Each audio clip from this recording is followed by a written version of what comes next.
మన ప్రభు అయిన యేసుక్రీస్తు నామములో హోసన్నా మినిస్ట్రీస్ ద్వారా ఏర్పాటు చేయబడిన ఈ సభలకు వచ్చిన మీ అందరికీ ప్రేమపూర్వకమైన వందనాలండి. అందరికీ వందనాలు.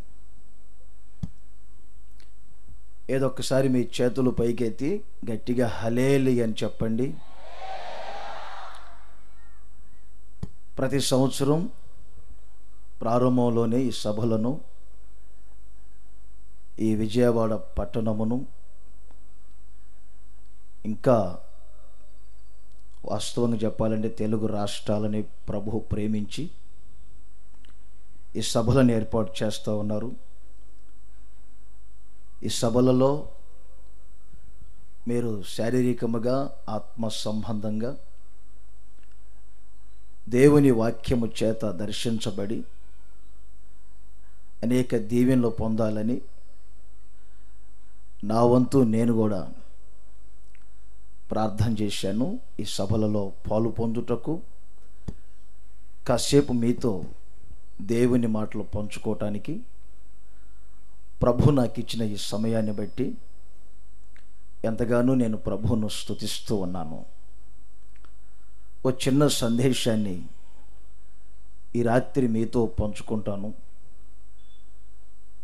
ఇర్మియా గ్రంథం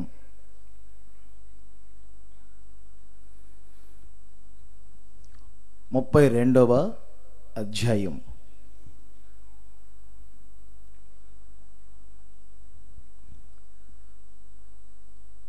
37వ వాక్యములో ఉన్న ఒక చిన్న విషయాన్ని మీతో పంచుకుంటాను. నేను చదువుతాను. దేవుని వాక్యం వినేటప్పుడు అజాగ్రత్త పడబాకండి.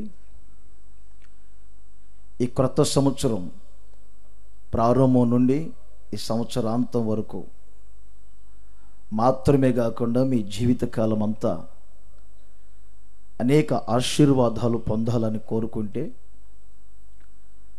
ప్రతి దీవెన దేవుని వాక్యములోనే మీకు లభిస్తుంది. నిలబడుచున్నది ఎవరైనా పరిశుద్ధాత్ముడు వారిని మరుగు చేసి మీ అవసరాన్ని బట్టి ప్రభు మీతో మాట్లాడతారు. ఆయన మాటలకు అవకాశం ఇవ్వండి. ఆయన మాటలను చాలా జాగ్రత్తగా మీరు పరిశీలన చేయండి. మీ జీవితంలో ఎదురొచ్చే ప్రతి సమస్యకు దేవుని వాక్యంలో జవాబు దొరుకుతుంది. ఈ సభలలో వాక్యం చెప్పాలని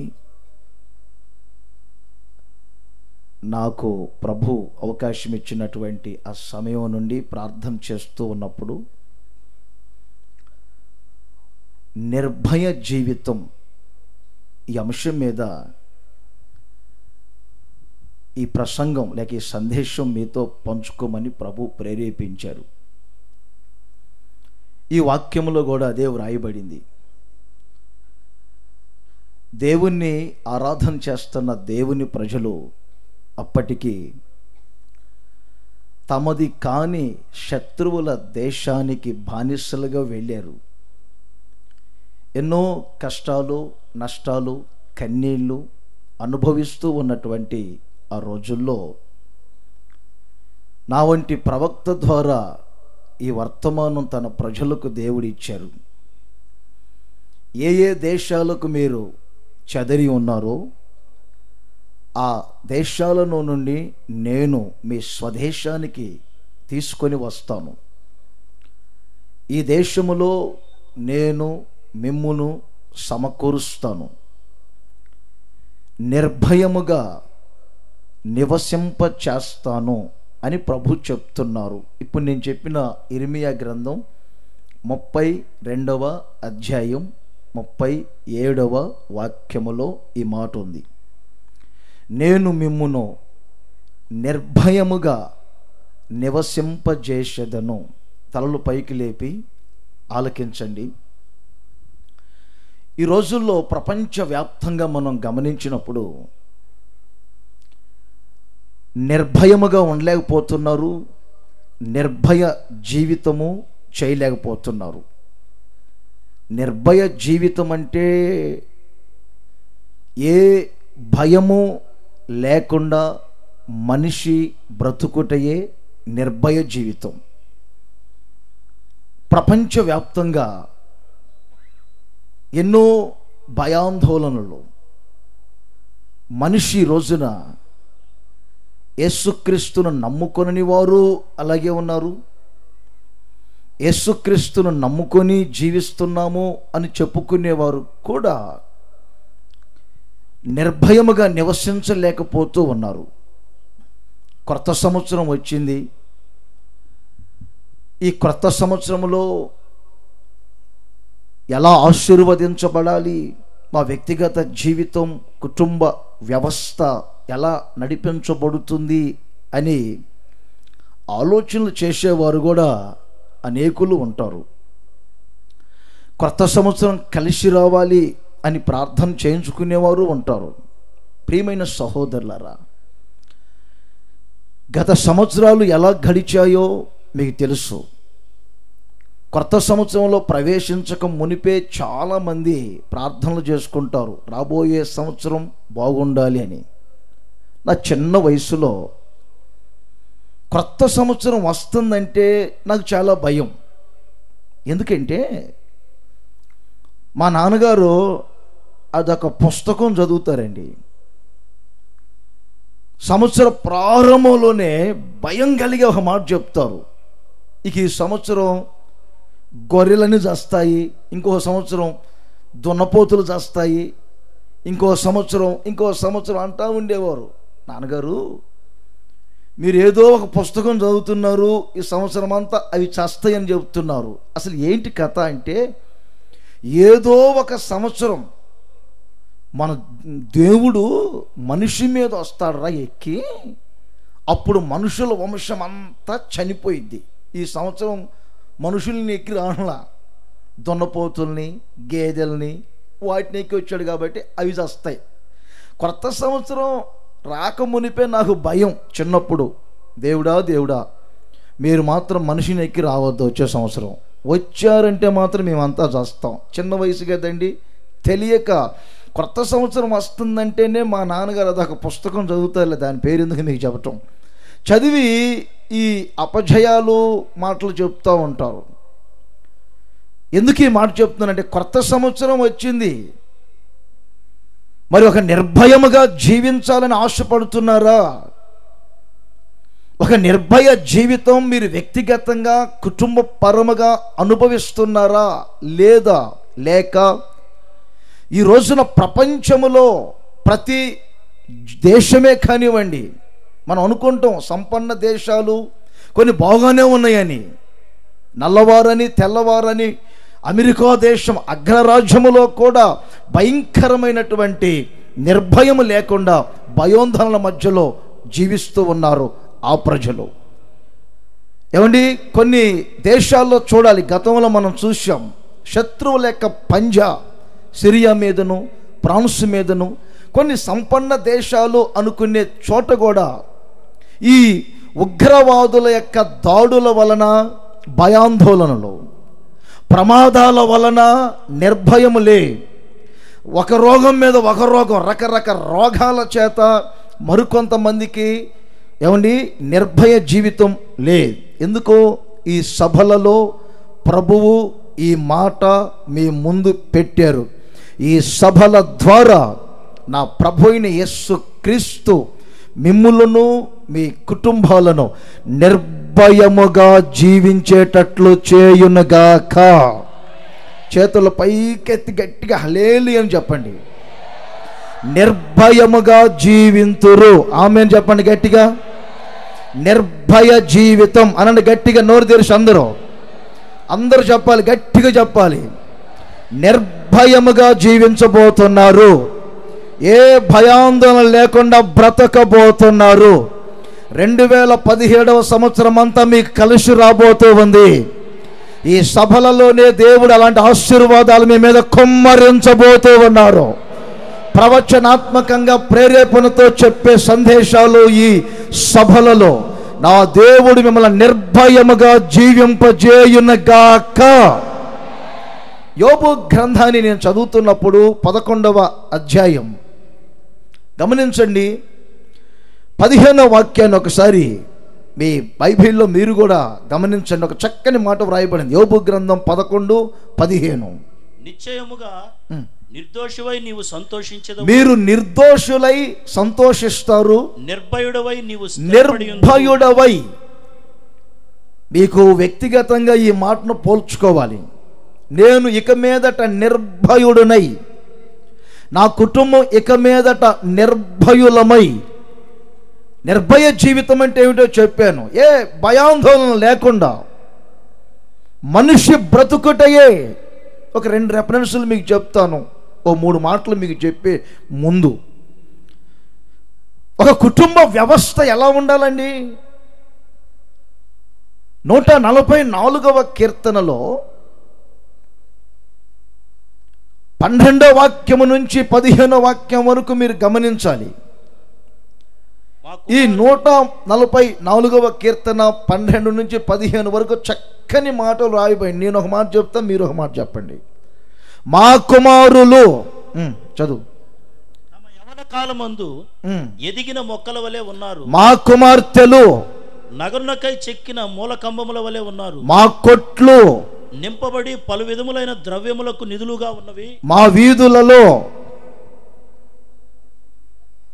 లేదు మా పశువులు, మా గొర్రెలు వేల కొలదిగాను 10,000 కొలదిగాను మా గడ్డి బేళ్లలో పిల్లలు వేయుచున్నవి, మా వీధులలో చొరబడుటేనును ఉరుకులెత్తుటేనును లేదు. ఆఖరి మాట అందరు చెప్పాలి, 15వ వాక్యం. ఇట్టి స్థితి గలవారు ధన్యులు. అందరు చెప్పండి నోటితో ఈ మాట.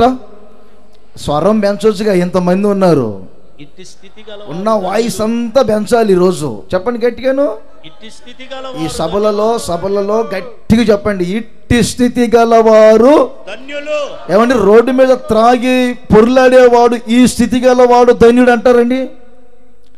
పేకాటాడో త్రాగో లేకపోతే దరిద్రతను అనుభవించే కుటుంబాలను చూసి ఇట్టి స్థితి గలవారు ధన్యులని చెప్తారండి? తల్లిదండ్రుల మాట పిల్లలు వినకుండా విచ్చలవిడిగా తిరిగే వ్యక్తులను చూసి ఇట్టి స్థితి గలవారు ధన్యులని చెప్తారండి? మగపిల్లలు కానివ్వండి, ఆడపిల్లలకు కానివ్వండి, వారి కష్టార్జితమే కానివ్వండి, వారికి ఉన్నటువంటి పశువులే కానివ్వండి, ప్రస్తుతం వారు నివసించే సరిహద్దులలో కానివ్వండి, ఎలాంటి అనుభవాన్ని అనుభవిస్తున్నారు?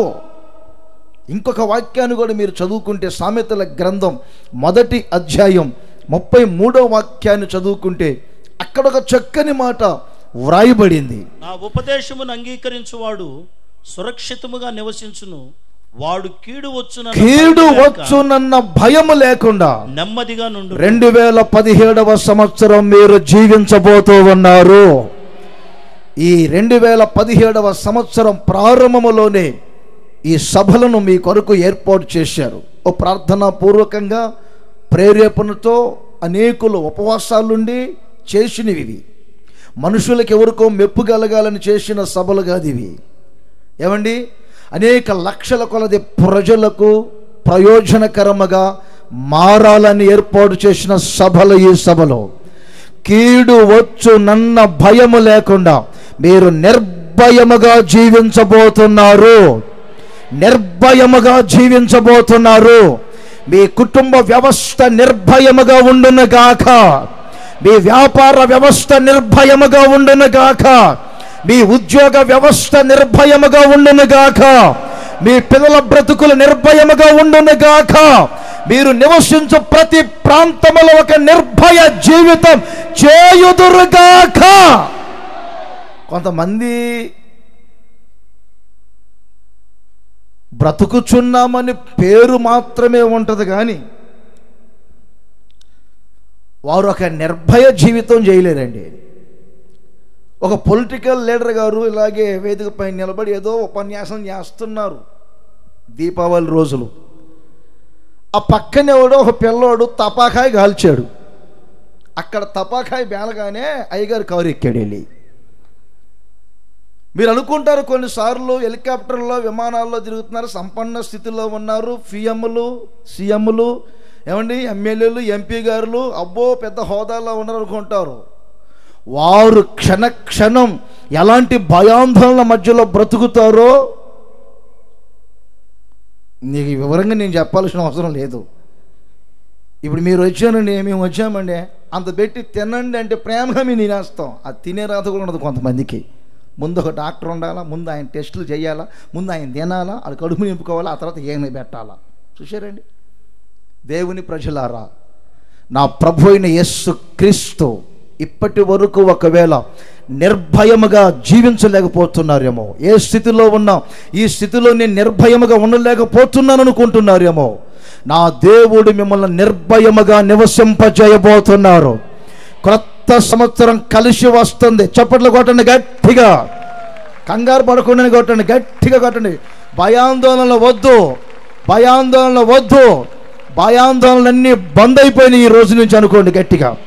ఈ సభల ద్వారా దేవుడు నిర్భయముగా మిమ్మల్ని నివసింపజేయునుగాక, నిర్భయముగా నివసింపజేయునుగాక. నిర్భయముగా జీవించాలి అని కోరుకునే వారందరూ గట్టిగా హల్లెలూయా చెప్పండి అని నేను అన్నాను అనుకోండి, చెప్తారు. మరి నిర్భయముగా జీవించాలంటే ఆ నిర్భయ జీవితంలో మనం చేయవలసిన కొన్ని కార్యాలు ఉన్నాయి. అవన్నీ చేయకుండా నేను చేస్తానే ఉంటాను, నేను నిర్భయముగా ఉండాలి, నిర్భయున్నై ఉండాలి, ఏ భయాందోళన లేకుండా కీడు వచ్చునని ఆలోచన లేకుండా ఉండాలి అంటే కుదరదండి. మనము చేయవలసింది ఏమిటి? నేను చాలామందిని చూస్తాను. కర్నూలులో ఒక సహోదరు ఉన్నారు, నాకు బాగా తెలుసు. ఎన్ని సమస్యలు వచ్చినా నవ్వుతానే ఉంటారు. ఏ రోజు ఆ సహోదరి నోటిలో ఏడుపు చూడలేదు, ముఖములో మార్పు కనపడలేదు. నాకు నోటి నిండా నవ్వు ఉంటుంది. 5,000 రూపాయల సెల్ ఫోన్ పోయింది ఒక రోజున తను చేసే డ్యూటీలో. ఈ రోజైనా ఏడుస్తారని నేను కనిపెట్టుకొని చూస్తే ఆ రోజు కూడా పక్కపక్క నవ్వుతానే ఉన్నారు. 5,000 రూపాయల సెల్ ఫోన్ పోయింది అన్నయ్య అని. ఈ ఏడ్చే రోజు లేదా మీరు? అసలు ఎప్పుడు నోట్లో ఏడిపే కనపడదు, ఈరోజు కనిపెట్టుకొని చూస్తున్నానంటే ఆ సహోదరు ఒక మోటిగా ఒక మాట అన్నారని, బోడుగుండి మీద ఎన్ని నీళ్లు పోసినా ఉంటాయా అన్నది. అంటే అన్న దేవుని బిడ్డని నేను, ఎన్ని సమస్యలు వచ్చినా మొత్తం కారిపోతూనే ఉంటాయి, దొరికిపోతూ ఉంటాయి. కాదమ్మా 5,000 రూపాయల సెల్ ఫోన్ పోయిందిగా, ఏడవాళ్ళకి కాసేపు అయినట్టు నేను ఏడుస్తా, మీరు కొనిస్తారా అన్నది. మరలా నాకు పెడుతున్నా ఫీటింగ్ వద్దులే. చూడండి, కొంతమంది కూర్చొనే ఉంటారు కానీ భయాందోళనలో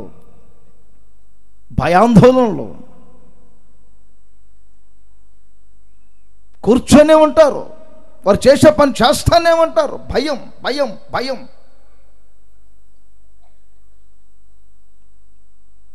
ఓ 3 విషయాలు మీకు చెప్తానండి. లూకా సువార్త 1వ అధ్యాయం 75వ వాక్యం చివరి మాటలు చదువుతారు. మనము పైనుండి మీరు కింద చదివితే చాలా సమయం అవుతుంది. క్రింద మాట మనము శత్రువుల చేతి నుండి విడిపింపబడి, బాగా వినాల మాట, మనము శత్రువుల చేతుల్లో నుండి విడిపింపబడి మన జీవిత కాలమంతయు నిర్భయులమై ఆయన సన్నిధిని పరిశుద్ధముగా, ఆయన సన్నిధిలో పరిశుద్ధముగాను నీతిగాను ఆయన్ను సేవింపును అనుగ్రహించుటకును ఈ రక్షణ మనకు కలుగజేసెను. వృద్ధాప్యములో ఉన్న యాజకుడైన జకరియా ఒక చక్కని మాట చెప్పారు. జీవితకాలం అంతా ఒక వ్యక్తి నిర్భయుడై, ఒక కుటుంబం నిర్భయముగా ఉండాలని కోరుకుంటే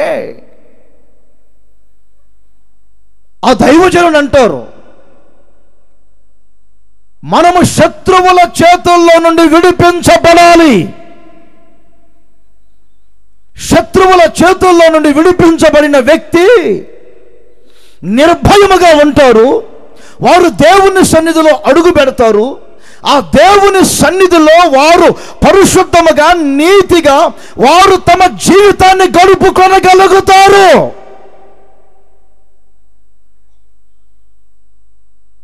శత్రువుల చేతుల్లో ఉన్న వ్యక్తి నిర్భయముగా ఉండలేరు. శత్రు పంజ ఆ వ్యక్తి మీద ఉన్నప్పుడు శత్రువుని యొక్క నీడ ఆ కుటుంబం మీద ఉన్నప్పుడు ఆ కుటుంబంలో నిర్భయం ఉండదు, పరిశుద్ధత ఉండదు, నీతిగా జీవించలేరు. ఈ సభలలో ఈ సందేశము ద్వారా ఇంకా గత సంవత్సరాలన్నీ శత్రువుల చేతుల్లోనే ఉన్నారా? శత్రువుల చేతుల్లో నలిగిపోతున్నారా?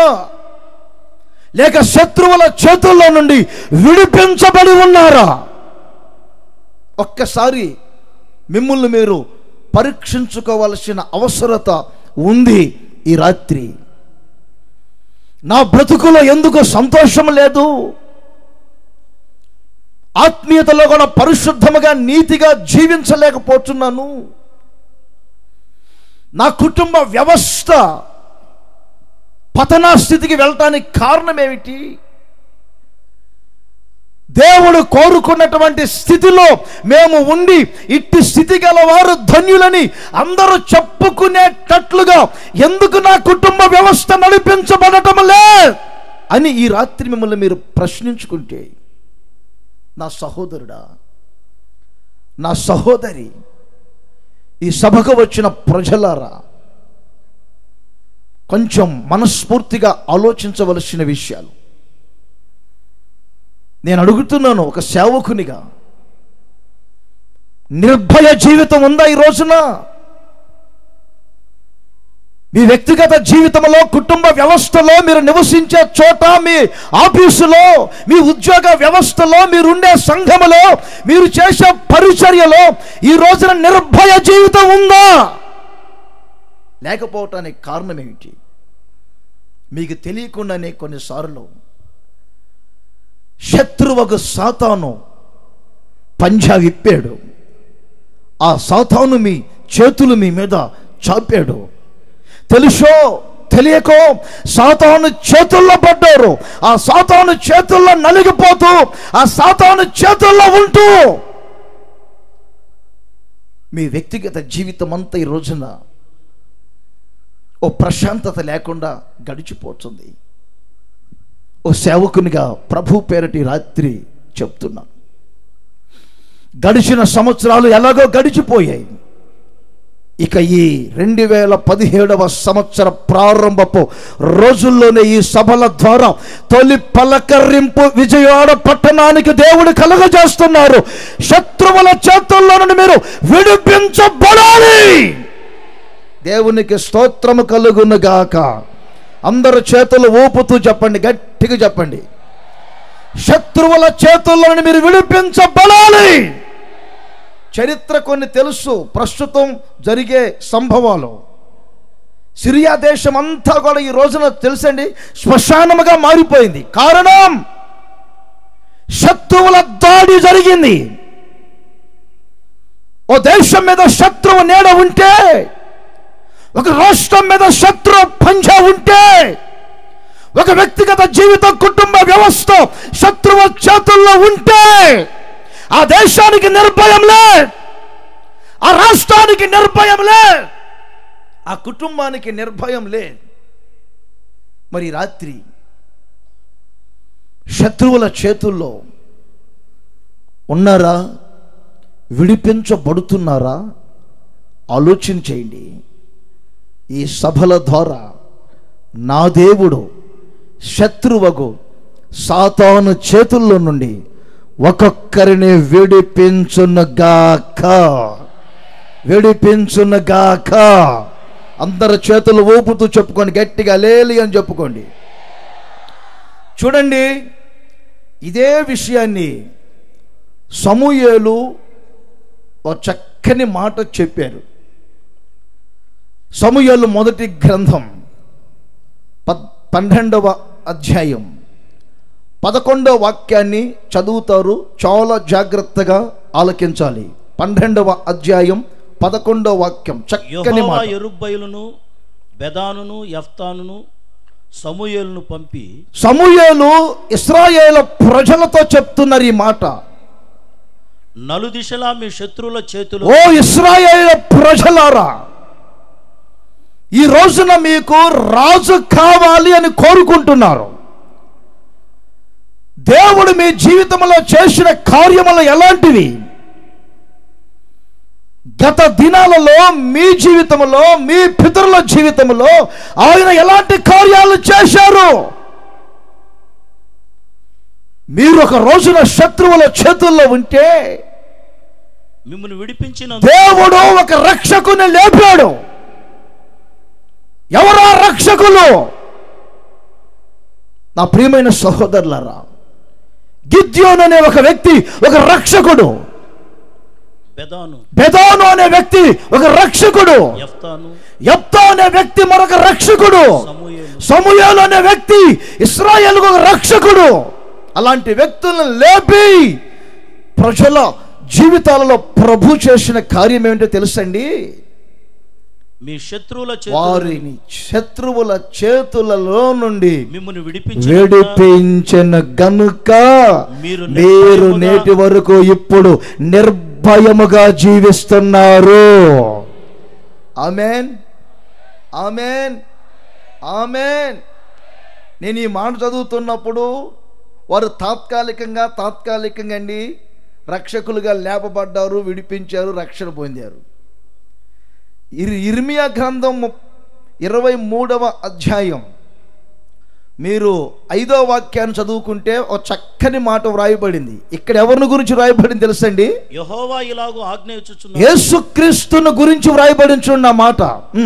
యెహోవా ఇలాగూ ఆజ్ఞయించుచున్నాడు, రాబో దినములలో, చూడండి బాగా వినండి, రాబోవు దినములలో నేను దావీదునకు నీతి చిగురును పుట్టించి, దావీదునకు నేను నీతి చిగురును పుట్టిస్తాను, అతడు రాజై పరిపాలన చేయును. యేసుక్రీస్తును గురించి చెప్పే మాటలు ఈ మాటలు. యేసయ్య మొద్దుకు చిగురు పుట్టినట్లుగా రాబోయే రోజుల్లో దావీదులో నుండి ఒక వ్యక్తి రాబోతున్నారు. ఒక నీతి చిగురుని నేను పుట్టించబోతూ ఉన్నాను. అతడు రాజై పరిపాలన చేయును. అతడు వివేకముగా నడుచుకొనుచు కార్యము జరిగించును. భూమి మీద నీతి న్యాయములను జరిగించును. అతని దినములలో యూదా రక్షణ నందును. ఇశ్రాయేలు నిర్భయముగా నివసించును. అందరు చేతులు ఊపుతూ చెప్పండి, గట్టిగా చెప్పాలి గట్టిగా. యేసుక్రీస్తును గూర్చి ఒక ప్రవచనం ఈ మాట చెప్పబడుతుంది. మనిషిని నిర్భయముగా నివసింపజేసే దేవుడు నేను ప్రకటించు నజరేయుడైన యేసు.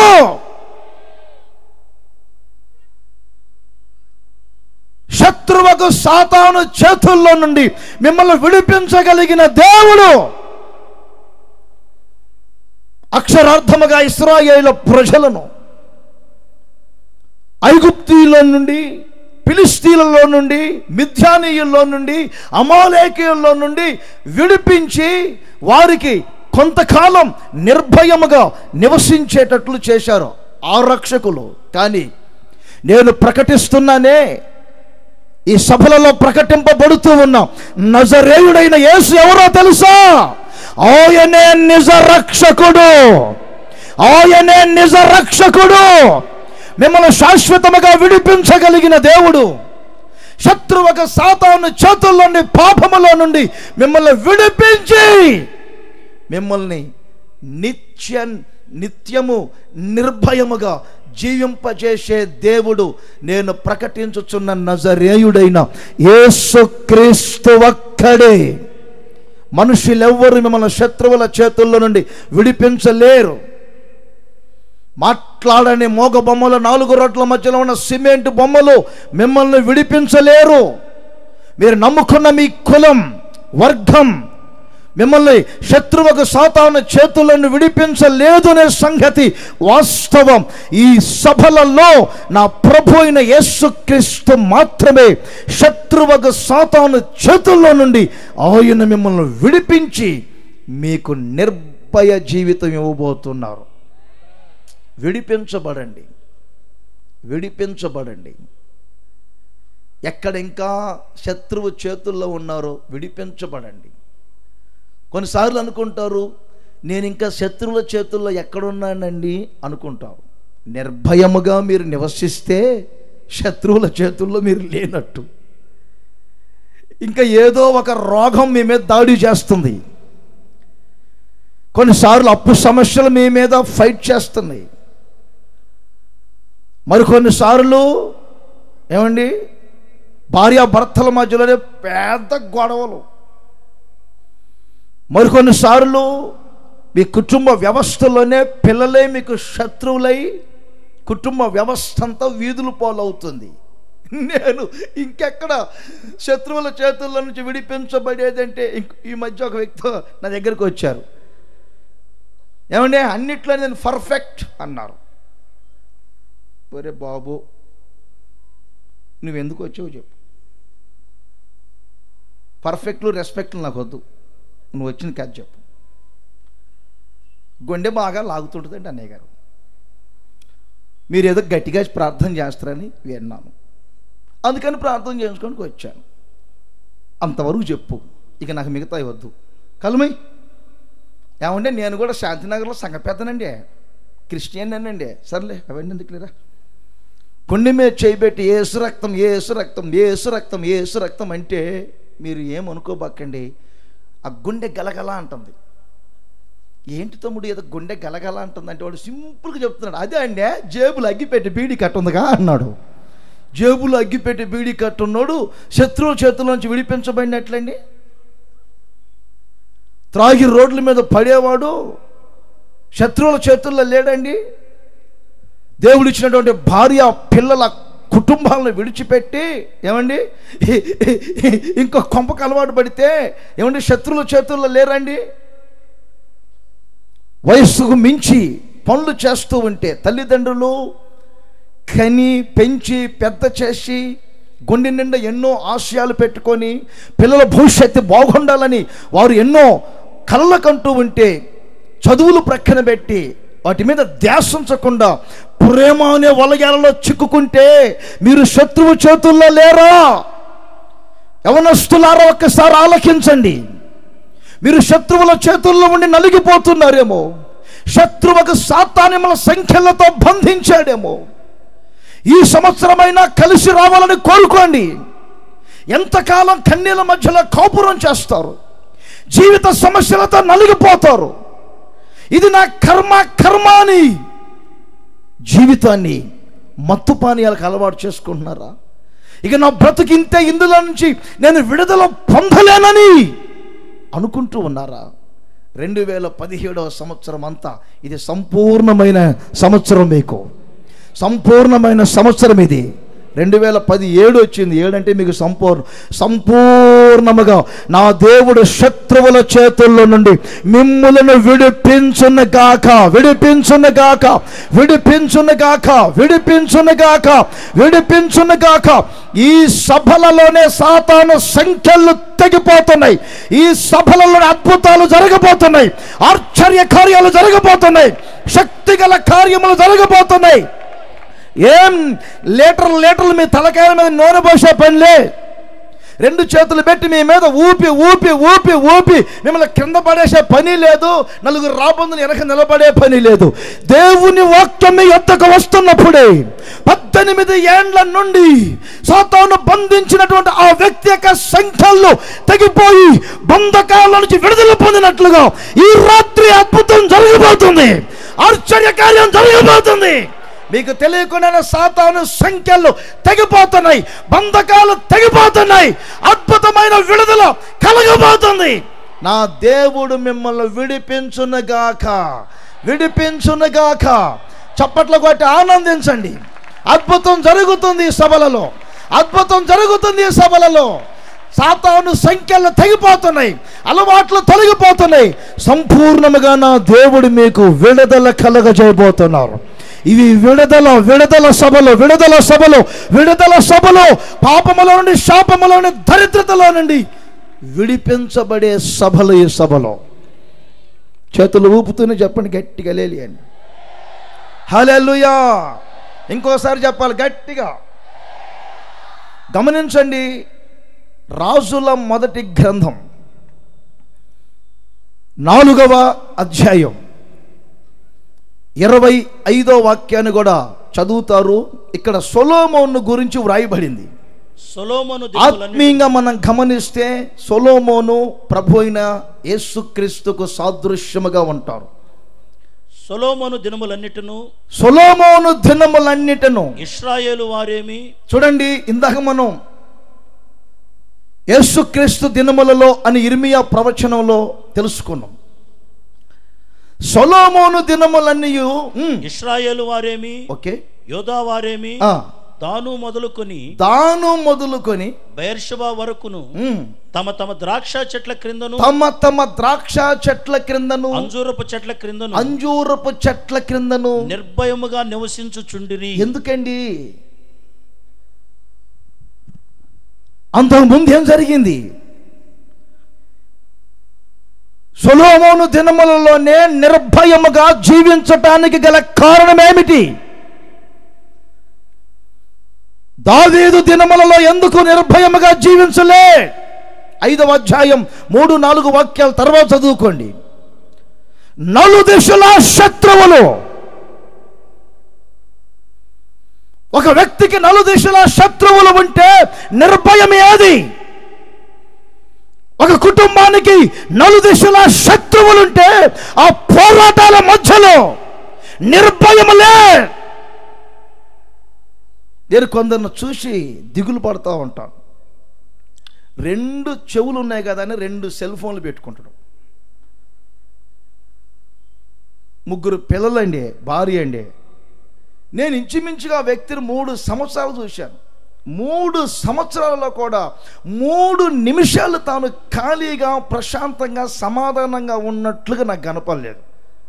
నా దగ్గరకు వచ్చినా కానీ హలో అన్నయ్య 1 minute ఇది అయిపోయిందా, మళ్ళీ జేబులో ఇట్లా అన్న హలో ఇది అన్నయ్య హలో డాడీ ఆదివారం కదా మమ్మల్ని కొంచెం తీసుకొని అక్కడికి వెళ్ళవా అంటారు. బిజీ అమ్మా. భార్య ఏమండి ఈరోజు సెలవు కదండి అందరం కలిసి ఎక్కడికైనా వెళ్దామా? బిజీయే.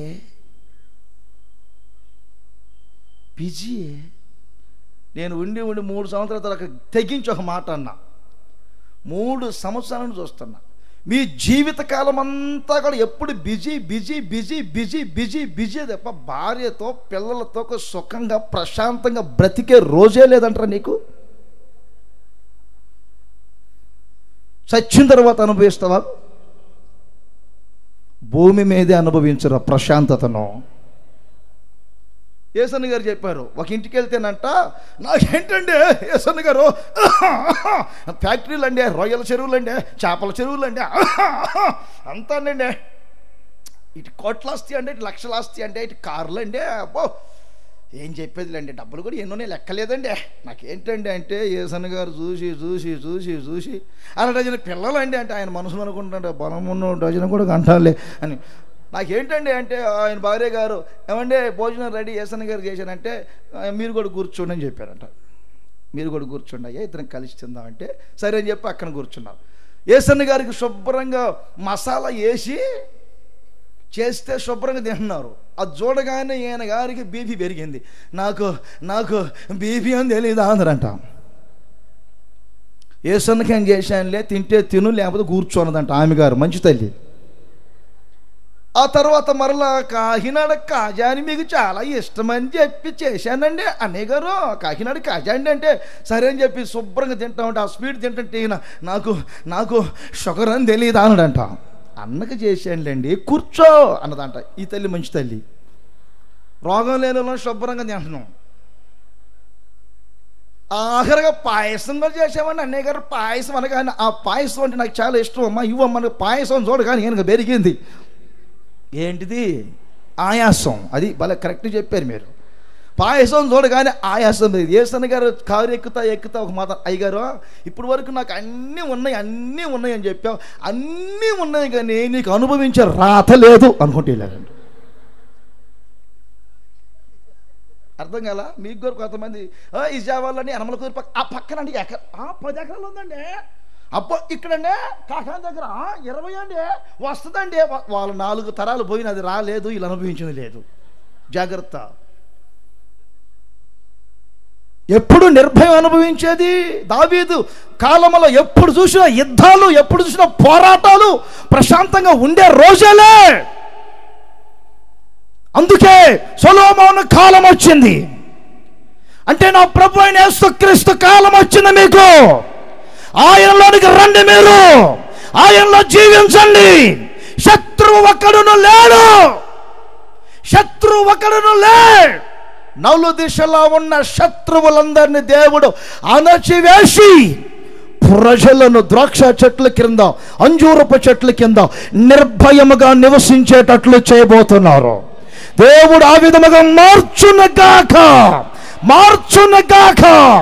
దేవుని వాక్యం యొద్దకు వస్తున్నప్పుడు అద్భుతం జరుగుతుంది. హర్షించండి. ఇక మీదట ఓ ద్రాక్ష చెట్టు కింద, అంజూరపు చెట్టు కింద వాటిని నివారించాలని కాదు. సొలొమోను కాలములో ఒక వ్యక్తి నిర్భయముగా ఉన్నట్లుగా మీరును నిర్భయముగా ఉండబోతున్నారు. నిర్భయ జీవితం చేయబోతున్నారు. ఆమేన్ చెప్పండి. అందరి చేతులు పైకి. ఇంకొకసారి చేతులు ఊపుతూ చెప్పండి. ఇంట్లో నుండి బయటికి వెళ్ళి ఆఫీస్కి వెళ్తుంటే భార్యకు భయం, ఏమండి ఇంకోసారి చూడనియండి. ఎందుకే? అదేనండి క్షేమంగా వెళ్ళి మళ్ళీ వస్తావో రాదో అని భయం. అమ్మాయి కాలేజీకి వెళ్తుంటే భయం, ఇంకోసారి చూడండి జాగ్రత్త. ఏంటి మమ్మీ రోజు చూసే ముఖం? అదే లేవే, నువ్వు వెళ్తున్నావు కదా స్కూల్కి, ముఖం మీద ఎవరిని యాసిడ్ పోస్తున్నావు భయం. ఈ భయాలు ఏమొద్దు మీకు, భయాలు ఏమొద్దు. పక్కనే ఉన్న బాంబులు పేలుతున్నాయి, ఏం కంగారు పడబాకండి. నిర్భయముగా జీవించబోతున్నారు. రెండో విషయం చెప్తానండి. కొంచెం ప్రారంభించడమే లేట్గా ప్రారంభించాం. 9 అయితే కరెక్ట్ 9:30 దాకా చెప్పేవాళ్ళని బాగుండేది. లేవియాకాండం 26వ అధ్యాయం.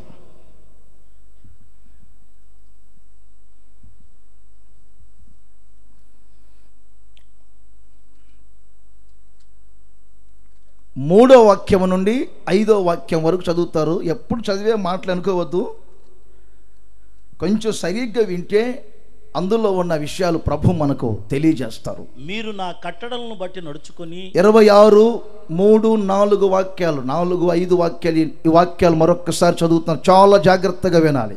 మీరు నా కట్టడలను బట్టి నడుచుకొని నా ఆజ్ఞలను ఆచరించి వాటిని అనుసరించి ప్రవర్తించిన ఎడల మీ వర్షాకాలములలో, బాగా వినండి, ఒక వ్యక్తి లేక ఒక కుటుంబం, ఒక జనాంగం దేవుని ఆజ్ఞలను ఆచరించి అనుసరించి నడుచుకుంటే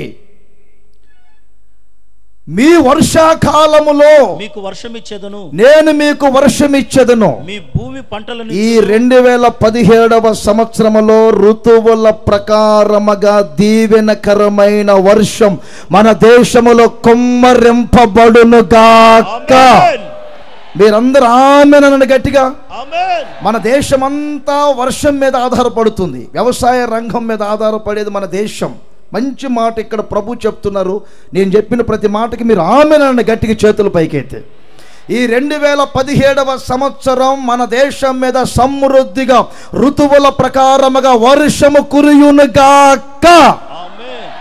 రెండో విషయం, మీ భూమి పంటలను ఇచ్చును, భూములు పంటలను ఇచ్చునుగాక. అందరు చేతులు ఊపుతూ చెప్పండి ఆమేన్ అనుకోండి గట్టిగా. మూడవది, మీ పొలముల చెట్లు ఫలించును, మన పొలముల యొక్క చెట్లు ఫలించునుగాక. మీ ద్రాక్ష పండ్ల కాలము వరకు మీ నూర్పు సాగుచుండును, మీ నూర్పు సాగుచుండునుగాక. మీరు తృప్తిగా భుజించి మీ దేశములో ఈ భారతదేశములో, ఈ ఆంధ్ర రాష్ట్రములో, తెలుగు రాష్ట్రాలలో, ఈ విజయవాడ మహాపట్టణములో మీరు నిర్భయముగా నివసించుదురుగాక. గట్టిగా సంతోషించండి. ఇక ఏం ఇబ్బంది లేదు. ఈ సంవత్సరం పంటలు పండబోతున్నాయి, వ్యవసాయ రంగం అభివృద్ధి కాబోతుంది. క్రింద ఇంకా చక్కని మాటలు ఉన్నాయి. నేను మీకు క్షేమాన్ని కలగజేయబోతున్నానని చెప్తారు. అనేక దీవెనలు ఆయన ఇచ్చేదానికి ముందు అందులో ఒక భాగం ఏమిటో తెలుసా? మీరు ఉన్న ప్రాంతములో మీరు నిర్భయముగా నివసించెదరు. ఎప్పుడు? 3వ వాక్యములో ఉన్న మాట మీరు లింక్ చేసుకోవాలి. నా ఆజ్ఞలను మీరు ఆచరించాలి, నా ఆజ్ఞల ప్రకారముగా మీరు నడిపించబడాలి. తలలో పైకి లేపండి. ఒక్కొక్క మెట్టుగా 3 మాటలు చెప్తాను. మొదట చెప్పాను, శత్రువుల చేతుల్లో నుండి, శత్రువుకి సౌతాను చేతుల్లో నుండి విడిపించబడాలి. ప్రస్తుత కాలంలో ఇప్పుడు దేవుని ఆజ్ఞలను ఆచరించాలి, వాటిని అనుసరించాలి, వాటి ప్రకారముగా మీరు నడిపించబడాలి. చూడండి, మీకు తెలుసు, చాలామందికి దేవుణ్ణి ఎరగనటువంటి ప్రజలు, నేను వేరుగా చెప్పట్లేదు, వారికి ఒక గ్రంథం ఉంటుంది. ఆ గ్రంథాన్ని గైడ్గా చేసుకొని గుమ్మం ఇడిపెట్టమని వారి గ్రంథం చెప్తే అటు గుమ్మం పెడతారు, ఇటు కిటికీ పెట్టమంటే అటు కిటికీ పెడతారు. ఉన్న స్థలాన్ని ఎటు త్రిప్పు కట్టుకోవాలో ప్రతిదీ వారి గ్రంథములో వారు చూసి, పేరు చెప్పట్లేదండి, చూసి వారు ఆ విధంగా ఆ గ్రంథాన్ని గైడ్గా పెట్టుకొని నడిపించబడతారు. అలాగే సైన్స్ని కొంతమంది ఫాలో అవుతారు, సైన్స్ని కొంతమంది పాటిస్తారు. నాస్తికులు అని కూడా చెప్పొచ్చు. ఇటు ఖురాన్ నమ్మరు, అటు పంచాంగాన్ని నమ్మరు, ఇటు బైబిల్ని నమ్మరు, సైన్స్ నమ్ముతారు, సైన్స్ మీద మరి ఆధారపడతారు. మనం బైబిల్లో ఎన్ని విషయాలు చెప్పినా వారు సైన్స్ని తీసుకొచ్చి పెడతారు. అదొక గుంపు. ఖురాన్ను పాటించే గుంపు ఒకటైతే, పంచాంగాన్ని పాటించే గుంపు ఇంకొకటైతే, సైన్స్ని పాటించే గుంపు ఇంకొకటైతే, క్రైస్తవులు ఎవరంటే పరిశుద్ధ గ్రంథమైన బైబిల్లో ఉన్న ఆజ్ఞల ప్రకారముగా నడిచేదే క్రైస్తవ్యం. ఆకాశమంతా మాదేనని, ఆకాశంలో ఎగురుతున్నటువంటి విమానాలు కానివ్వండి, హెలికాప్టర్లు కానివ్వండి, వాటంతటా వెళ్ళవు. వాటికి ఒక మ్యాప్ ఉంటుంది, ఆ సిగ్నల్స్ ప్రకారంగా వెళ్ళాలి. సముద్రం అంతా మాదేనని ఓడలు వాటి ఇష్టమైనట్లుగా వెళ్ళవు. సముద్రంలో ఒక మ్యాప్ ఉంటుంది, ఆ ప్రకారంగా వెళ్ళాలి. అవి ఆ సిగ్నల్లో వెళితేనే దరి చేరగలుగుతారు. ప్రతి ఆశీర్వాదాన్ని దేవుడు మన ముందు పెట్టేటప్పుడు మీరు తలగా ఉంటారు, పైవారిగా ఉంటారని చెప్పినప్పుడు కూడా దేవుని ఆజ్ఞలకై ప్రాధాన్యత ఇచ్చారు. ఈ రోజున మీరు చేతుల్లో ఉన్న బైబిల్ ప్రకారంగా నడిపిస్తున్నారా? ఆజ్ఞల ప్రకారముగా నడుస్తున్నారా?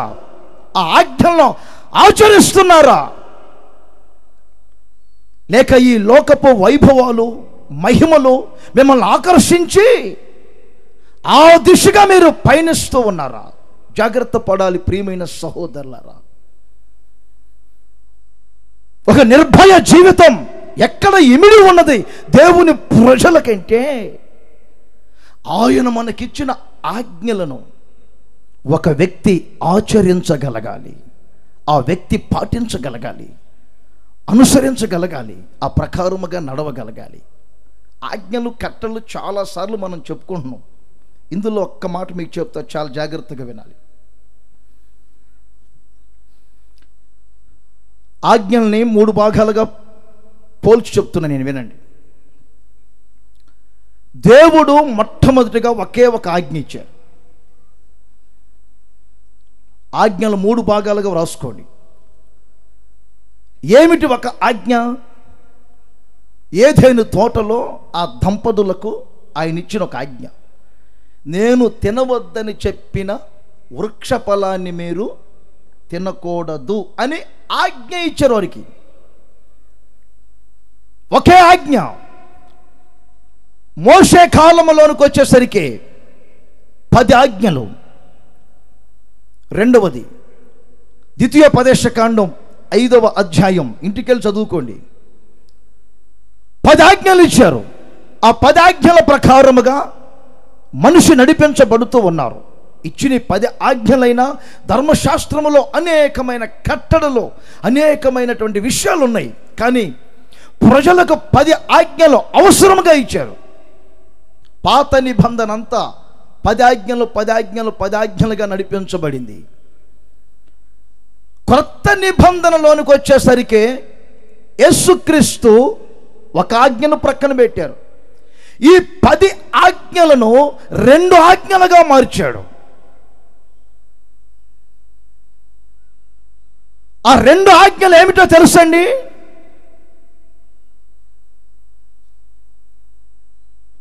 లూకా సువార్త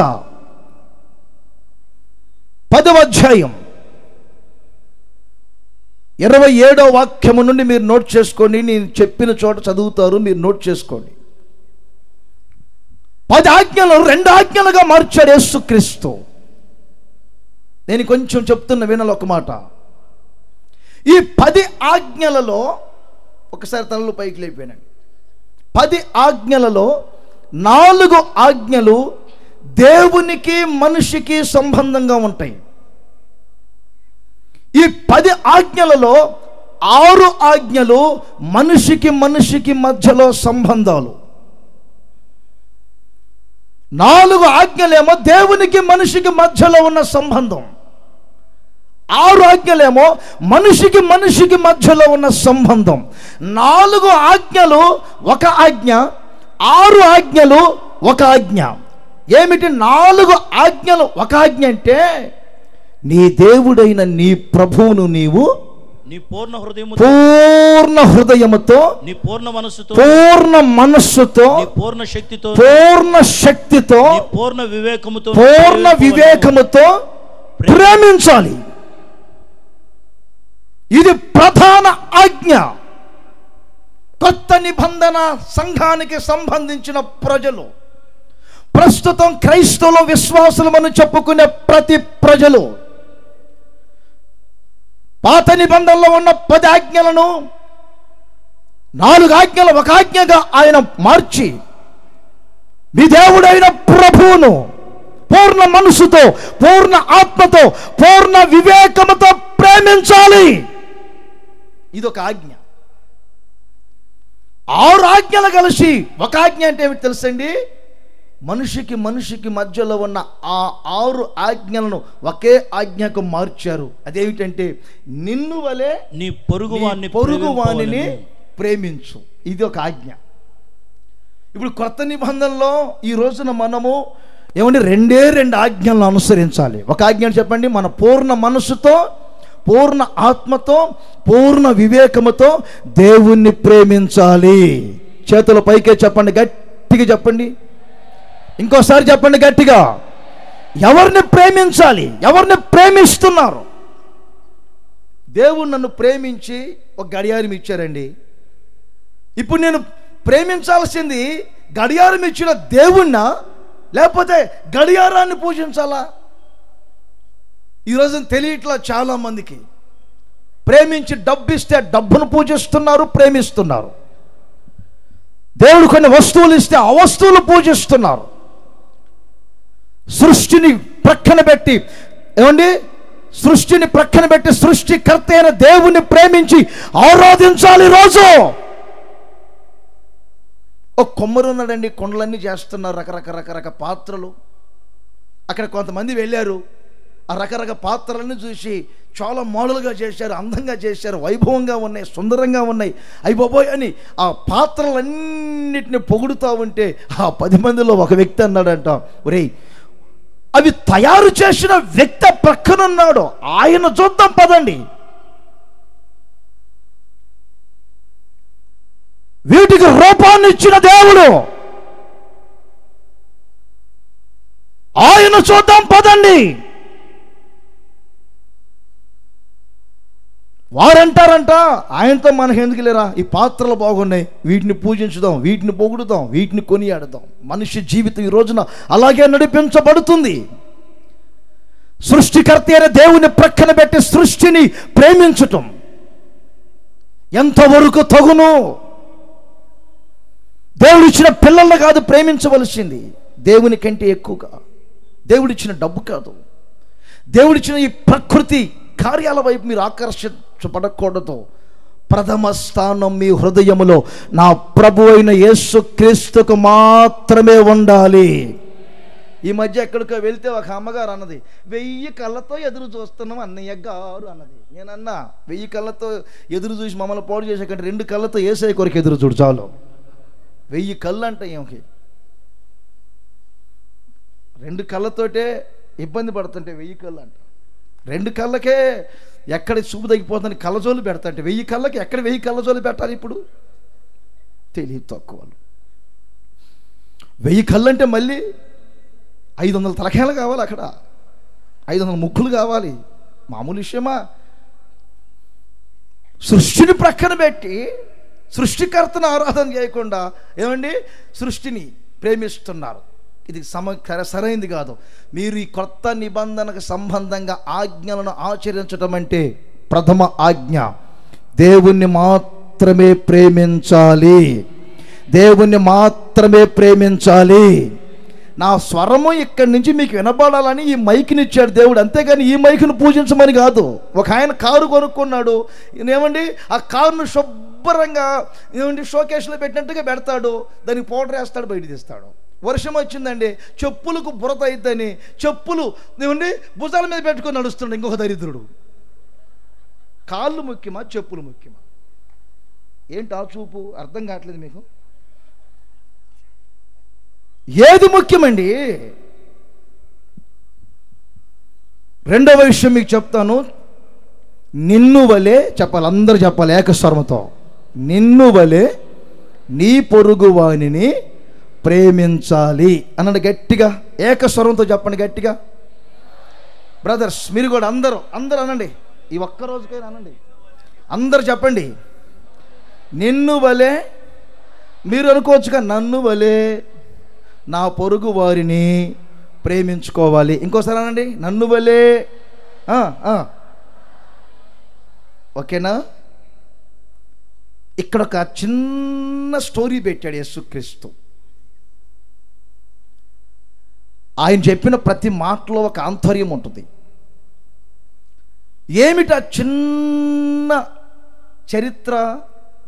యెరూషలేము నుండి యెరికోకు ఒక వ్యక్తి ప్రయాణమై వెళ్తున్నారు.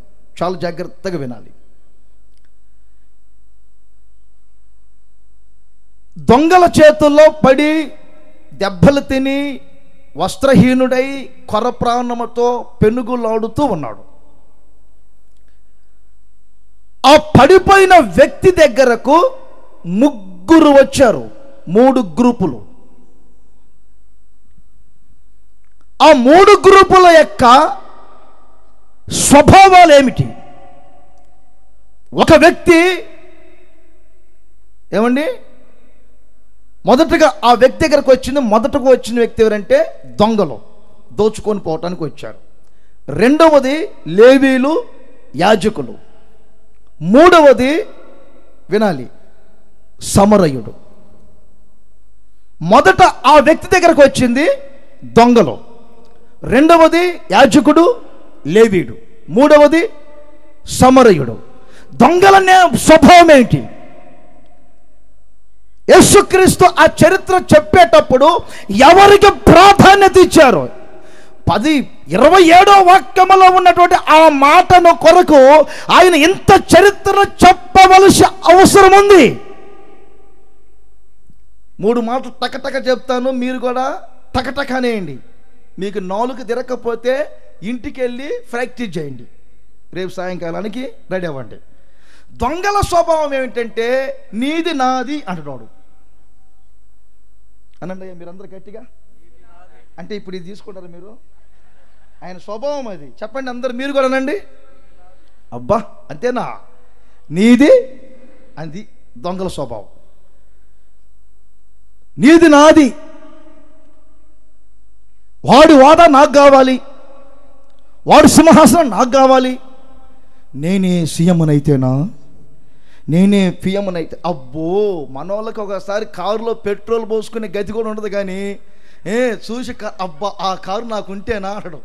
ఆ కారు పెట్టుకునే చోటుకు ఇల్లు కూడా లేదు అక్కడ. ఆశలు మాత్రం కోట్ల దాడిపోతాయి. దొంగల స్వభావం ఏమిటంటే నీది నాది, నీది నాది, దేవుడు అది కాదు నచ్చేది. రెండో గుంపు ఎవరంటే నాది నాది, రెండో స్వభావం. ఈ గుంపు లేరు చెప్పండి, అంతే. నా బైకు, నా కారు, నా ఫోను, నా పళ్ళెం, నా గ్లాసు, అంతే. ఇంకొకరు ముట్టారా నా సంగతే చెబుతున్నా. చిన్నప్పుడు మా తమ్ముడు నా చొక్కా వేసుకోండు బాగుందేమో అనేదని నేనేం చేశాను తెలుసా, ఇప్పించి ఏమండి మామూలు తగలబెట్టినా కాలిద్ది, పెట్రోల్ పోసి కెరోసిన్ పోసి తగలబెట్టా. ఆ రోజుల్లో నా బెల్ట్ పెట్టుకున్నాడు, తమ్ముడే కదండి, గొడ్డలు పెట్టి నరికేదాన్ని. అప్పుడు స్వభావం అది. ఈ యాజకుని స్వభావం ఏమిటి చెప్పండి, నాది నాది, ఎక్కువ మాట్లాడొద్దు, అంతే. ఇలా చూడండి, ఇప్పుడు మీరు ఏ స్వభావంతో ఉన్నారో మీరు గమనించాలి. దేవుని ఆజ్ఞలు ఆచరిస్తున్నామో అని చెప్పి ముసుగులు వేసుకుంటే కుదరదు. మేము దేవుని ఆజ్ఞలు ఆచరిస్తున్నామో అని చెప్పి పెద్ద బైబిల్ పెట్టుకుంటే కుదరదు. దొంగల స్వభావమా ఇప్పుడు యాజకుల లేవీల స్వభావమా? వాడు ప్రతిష్టత వాడుకుండాలి, ఆడి పరిశుద్ధత నాది, నా కథ, నా వ్యవహారం నాది నాది నాది నాదే నాది నాదే అనే స్వభావం. కానీ సమరయుని స్వభావం ఏంటి తెలుసండి, నాది నేది. చప్పట్లు కొట్టండి గట్టిగా. ఈ కొట్టుడు చల్లంగా ఉండి ఇదేం కొట్టుడు. ఆమేన్, బాగా కొట్టారు. ఇప్పుడు 3 మాటలు వరుసగా అనాలి. నీది నాది, నాది నాది, నాది నీది అనండి గట్టిగా అనండి గట్టిగా. ఇంటికి వెళ్ళి మీ వారిని పక్కన పెట్టుకుని అనుకోండి, బాగుంటుంది. చేతులు ఊపుతూ చెప్పండి గట్టిగా. ఓకేనా, అర్థమైంది మీకు? దొంగల స్వభావం ఏమిటి, నీది నాది. అందుకే వారి గురించి యేసు ప్రభు చెప్పలేదు ఆ స్టోరీ. లేవీలు యాజకుల గురించి అక్కడ ప్రాధాన్యత ఇవ్వలేదు. అక్కడ ఎవరికి ప్రాధాన్యత ఇచ్చారంటే ఒక మంచి సమరయుడు. ఏమిటా మంచి సమరయుడు అంటే తనది తన పొరుగు వానిదిగా భావించుకున్నారు. ఈరోజు అలాగే నిన్ను వలే మిమ్మల్ని వలె మీ సహోదరుని ప్రేమించాలి. ఈ రోజున సేవకులంగా మేము ఇలాంటి ఒక ఐక్యత అనుబంధములో ఉన్నాము గనుకనే ఇదిగో ఇక్కడ యాజక సమూహముగా సమకూర్చబడి ఉన్నాము. అందుకే ఈ సంస్థలో ఈ రోజున సేవకులు ఇంతమంది ఉండగలుగుతున్నారు. ఈ సంస్థలో విశ్వాసులు ఇంతమంది చేరగలిగారంటే దానికి కారణం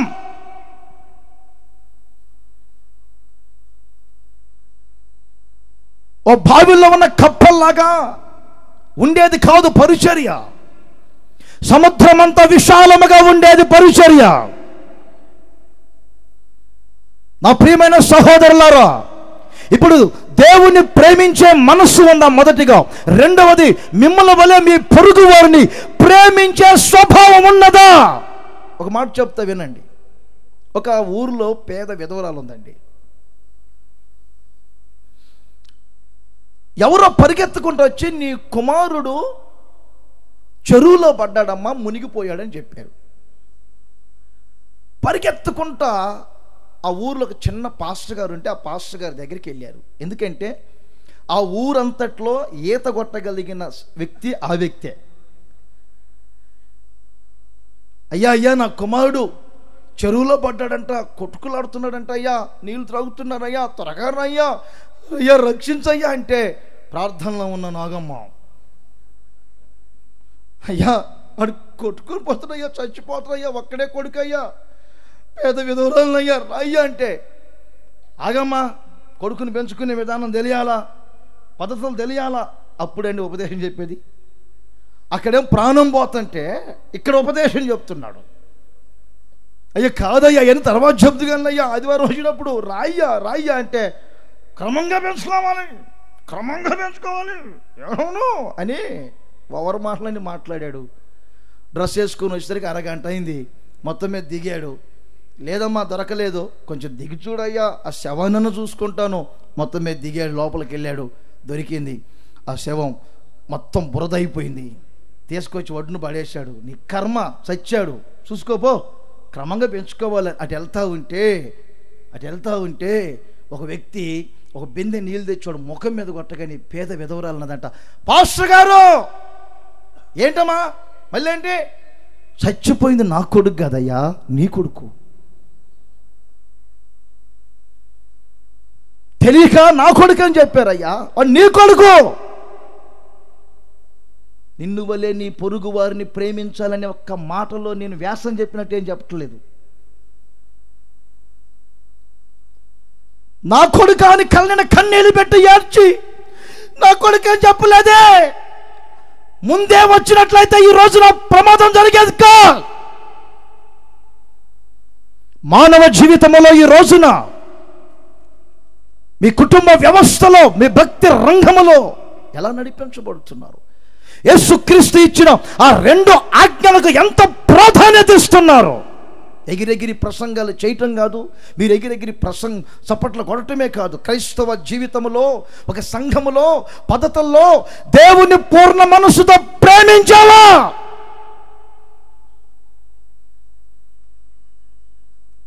నీ ప్రాణానికి ప్రాణమని, నీ ఆరోగ్యానికి ఆరోగ్యమని, నీ సమాధానానికి సమాధానమని, నీ నెమ్మదికి నెమ్మదని, నీ సంఘానికి సంఘమని, నీ పరిచర్యకు పరిచర్యని నడిపించబడేదే క్రైస్తవం. సద్యన్నం తిన్న అమ్మకి ఇది అంటారు మొరటగా, భర్త ఆకలి తెలియదంట. అలా ఉండకూడదు క్రైస్తవం. ఓ భార్యాభర్తలు కానివ్వండి, కుటుంబ వ్యవస్థలు కానివ్వండి, సమాజం కానివ్వండి, క్రైస్తవ జీవితంలో ఈ 2 ఆజ్ఞలను మీరు అనుసరించగలిగితే, పాటించగలిగితే, నా దేవుడి 2017వ సంవత్సరం అంతా నిర్భయముగా నివసింపచేయబోతున్నారు. అందరు చేతులు ఊపుతూ చెప్పాలి, నిర్భయముగా నివసింపచేయబోతున్నారు. గట్టిగా ఊపండి, చేతుల పైకెత్తి గట్టిగా. ఆయన నిర్భయముగా నివసింపచేయబోతున్నారు. ఒక చిన్న వాక్యం చెప్పి ముగిస్తాను. ద్వితీయోపదేశకాండం మీ అందరికీ తెలుసు.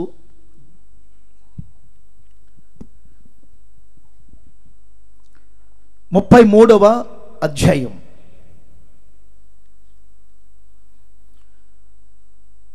28వ వాక్యము నుండి మంచి దీవెనకరమైన మాటలు అక్కడ ఉన్నాయి.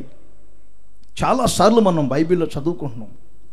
ఇందులో ఒక భాగం మనం ఒక 5 నిమిషాలు ధ్యానించుకుందాం.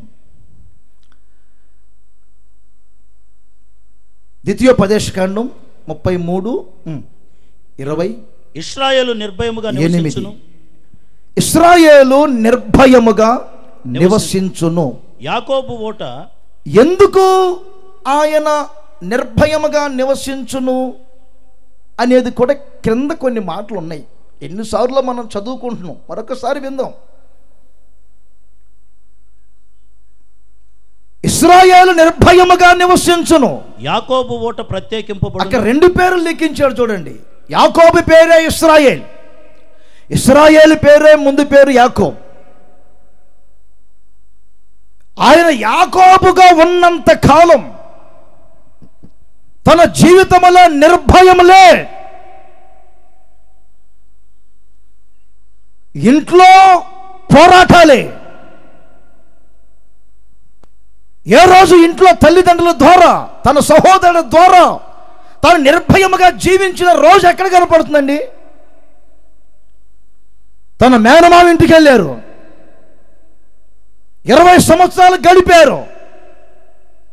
ఆ 20 సంవత్సరాలు మంచుకు క్షీణించిపోయి, వర్షానికి తడిచి, ఎండకు ఎండి, కుటుంబ వ్యవస్థ అంతా కూడా పాడైపోతానే ఉంది. తన జీతం అంతా 7 సార్లు మార్చబడుతుంది. క్రూర జంతువులు తన మందను తినివేస్తున్నాయి. తాను కూడబెట్టుకున్న ఆస్తితో తిరిగి వెళ్ళాలనుకుంటే తన సహోదరుడు వస్తున్నారని ఆ భయాందోళనలో, ఈయన భయానికి కారణం శుభ సమాచారముతోనే వచ్చాడు ఏశావు. నా తమ్ముని చాలా రోజుల తర్వాత, సంవత్సరాల తర్వాత కలుసుకుంటున్నాను, నా సహోదరుని కలుసుకుంటున్నాను, వాడి మీద నేను ప్రేమ పంచుకోవాలి, వాడి మెడ మీద పడి ముద్దు పెట్టుకోవాలి, అతన్ని చూసి సంతోషించాలి. 20 సంవత్సరాల తర్వాత నా తమ్ముడు కనబడుతున్నాడని గుండె నిండా ప్రేమ పొంగి పొర్లుతూ ఏశావు తన సైన్యముతో వస్తూ ఉంటే, ఇక్కడ దడ, యాకోబుకు దడ, భయం కుటుంబాన్ని 2 భాగాలుగా చేశాడు. సంపాదించిన ఆస్తిని ముక్కలు చేసి కానుగ్గా పంపిస్తున్నాడు. కారణం ఏమిటి తెలుసండి? ఈ భయానికి, కుటుంబ వ్యవస్థలు నడిపించబడటానికి కారణం తన జీవితంలో ఉన్న ఆ మోసపు ఓటలు. తెలుసో తెలియకో ఒకప్పుడు ఆ మోసపు ఓటలు ప్రవేశించాయి. అందుకే తన ఓటలు ప్రత్యేకించబడేంత వరకు యాకోబుగానే జీవించాడు. దేవుని పాదాలు పట్టుకొని ఆశీర్వదించమని అడిగి, తన దేవుని ద్వారా పేరు మార్చబడటమే కాదు, తన జీవితం మార్చబడిన తరువాత తన బ్రతుకులో నిర్భయ జీవితం ప్రారంభమైంది. దేవునికి స్తోత్రం కలుగునుగాక. తర్వాత దేవుడు తడవి చూసిన యాకోబు గురించి చక్కని మాటలు చెబుతున్నారు. యాకోబులో ఇక ఏ దోషము కనబడటం లేదు, యాకోబులో ఏ శకునం కనబడటం లేదు, యాకోబులో ఏ మాయలు మంత్రాలు కనబడటం లేదు. యాకోబు జీవితం, మనస్సు మారిపోయింది. క్రొత్త సంవత్సరం అడుగు పెట్టామంటే అవే సంవత్సరాలు, అవే నెలలు, అవే రోజులు, అవే సమయాలు, ఏమండి, అవే అన్నీ. క్రొత్త సంవత్సరం అడుగు పెట్టామనే సంబరం ఏంటో తెలుసా? మీరు ఒక క్రొత్త మనసులుగా మార్చబడాలి. ఆమేన్ చెప్పండి అందరు గట్టిగా, ఆమేన్ చెప్పండి గట్టిగా. క్రొత్త మనసు రావాలి. యాకోబు జీవితం వల్ల మనస్సు మారాలి. అక్కడ 3 మాటలు ఉన్నాయి. ఇంకోటి ఏంటి తెలుసండి? అతని తలపైన మంచు ఆకాశము నుండి, అతనిపై ఆకాశము మంచును కురిపించును. ఏం కురుస్తుందండి తలపైన? ఏమండి? మంచు. అదే ద్వితీయోపదేశ కాండములో ఒక మాట ఉంది, 32వ అధ్యాయములో ఆ 2-3 వాక్యాల్లో మీరు చూస్తారు. నా వాక్యము మంచు వలెను అనే పదం ఉపయోగించారు. నా వాక్యము, నా ఉపదేశము వానవలె, నా ఉపదేశము వానవలెను, నా వాక్యము మంచు వలెను, నా వాక్యము మంచు వలెను, లేత గడ్డి మీద పడు నా చినుకుల వలె. దేవుని వాక్యము మంచు వలె మీ మీద కురిపించబడును గాక. ఆమేన్. అందరు చేతులు ఊపుతూ చెప్పాలి, గట్టిగా చెప్పాలి. ఇంకోసారి చెప్పండి, చేతులు ఊపుతూ చెప్పండి గట్టిగా. హల్లెలూయా. ఇంకోసారి చెప్పండి, హల్లెలూయా. సంఘములో దేవుని వాక్యం మీ మీద మంచు వలె కురిపించబడాలి. సభలలో దేవుని వాక్యం మంచు వలె కురిపించబడాలి. మంచు వలె వాక్యము మీ మీద కురిపించబడినప్పుడే నిర్భయ జీవితం మీరు చేయగలుగుతారు. ఈ రోజున కొన్ని చోట్ల నేను చూస్తుంటాను, ఎక్కడైనా హోటల్లో కూర్చున్నప్పుడు టీవీ పెడతారు, చూస్తుంటాను. విమర్శించడం కాదులే కానీ ఆ 22 నిమిషాలలో వచ్చే టీవీలో వాక్యం చూస్తే 3 నిమిషాలు కూడా వాక్యం ఉండదు. చెప్పుకుంటూ బోధ మీద రాబందు 4 అంటారు, అనగానే ఆ రాబందులు పట్టుకుంటారు, తీసుకొచ్చి శేషమే మీద పెడతారు. మొన్న ఈ మధ్య మంగళగిరిలో ఏమండి, పెన్షన్ కొరకు నిలబడి ముసలమ్మ కింద పడిందంట. ప్రతిపక్ష పోలు మాత్రం ఎంత బొమ్మ చూపించారు. ఉదయము నుండి ఎండలో నిలబడి నిలబడి నిలబడి, అది జూలై నెల, వర్షం కురిసిన రోజు ఎండలో నిలబడి పెన్షన్ అందక మూర్చెల్లి పడిపోయిన ముసలమ్మ. ఈ ముసలమ్మ పడింది. రాబందులు తిన్నగా తీసుకొచ్చి స్టేజ్ మీద పెట్టారు. ఈయన అమ్మా ఏం జరిగింది? ఆమె అంటది, ఏదో జరిగిందయ్యా. అదే ఏం జరిగింది? ఎలా ఉంది ఇప్పుడు? రాబందులు నలుగురు మోసుకొని వచ్చారు అయ్యా, బాగానే ఉంది. నేను నడిస్తే ఆయాసం వచ్చేదేనయ్యా, రాబందులు మోసుకొని వచ్చారు కాబట్టి బాగానే ఉంది. బాగుందా? ముందు ఐస్ క్రీమ్ లాగా మైకి పెట్టినట్లు. ఇక ఆ తర్వాత ఎవరు బాగు చేశారు? ఈ ముసలమ్మకి ఏం తెలుస్తాడు? ఏసామే ఏసామే అనగానే యేసు స్వామిలే, ఎవరు ప్రార్థన చేస్తే బాగుపడ్డావు. వీడి పేరు వచ్చే వరకు వాడు ఐస్ క్రీమ్ లాగా నోట్లో పెడుతూనే ఉంటాడు మైకు. పేరు రావాలి ఇది. ఇక ఆమె ఏమైంది లేక నువ్వే అంటది. నువ్వే అనగానే ఈయన గారు కింద స్క్రోలింగ్, రెవా రెవా 9 వరాలు ఉన్న రెవా. ఈ మధ్య టీవీలో 12 వరాలు ఉన్న రెవా అన్నాడు. 3 ఎక్కడి నుంచి వచ్చిండు నాకు అర్థం కాల. వాడే కలుపుకొని ఉంటాడు. 12 వరాలు ఉన్న రెవ ప్రార్థన చేయగా పెన్షన్ కొరకు నిలబడిన, పెన్షన్ కొరకు కాదురా నాయన, ఇది అదే మొత్తం మీద పడిపోయింది. 22 నిమిషాల్లో ఇదే 16 నిమిషాలు పోయింది. చదవండి అనగానే ఆమె చదివిద్ది 4 మాటలు. ఇక ఆఖరికి మరల మా అకౌంట్ నెంబర్ అని ఇంకొక ఆమె వచ్చింది. అలా కొడుకు ఒకడు వస్తాడు. వాడేమో శుభ్రంగా చొక్కా వేసుకోడు, ఇలా ఎట్టుకొని సముద్రాల్లో కనపడుతుంటాడు, ఆకాశంలో కనపడుతుంటాడు. నేను అనుకుని ఇటు పోతాడేమో, పోయినా బాగుండు, శుభ్రంగా అనిపించింది. ఏమండి, నేల మీద కనపడచ్చు కదండి, అక్కడ కనపడి పడాలని ఆకాశంలో. వేసుకున్న చొక్కాన్న బుద్ధికి వేసుకోవచ్చు కదండి. పిచ్చి పిచ్చి చేస్తాలు. కాకపోతే దేవుని వాక్యం ఓ మారు మనసును గురించి, బాప్తిస్మాను గురించి, పరిశుద్ధాత్మను గురించి, సంఘములో మనస్సు కట్టబడి భక్తిలో స్థిరపరచబడే దేవుని వాక్యం మిమ్మల్ని ఆవరించాలి. హోషేయ ప్రవచనంలో రాయబడింది 14వ అధ్యాయంలో, చెట్టునకు మంచం ఉన్నట్లుగా నేను అతనికి ఉండబోతూ ఉన్నాను, గనుక అతడు వేళ్ళు తన్నుతాడు, అతడు వికసిస్తాడు, పరిమళిస్తాడు, అతడు నా కొరకు తేజరిల్లుతాడు. ఈ కొత్త సంవత్సరం మీరు వికసించుదురుగాక, చిగురించబడుదురుగాక, పరిమళించుదురుగాక. ఆత్మ సంబంధముగా వికసించండి, ఆత్మీయతలో బలపరచబడండి. ఈ సంవత్సరం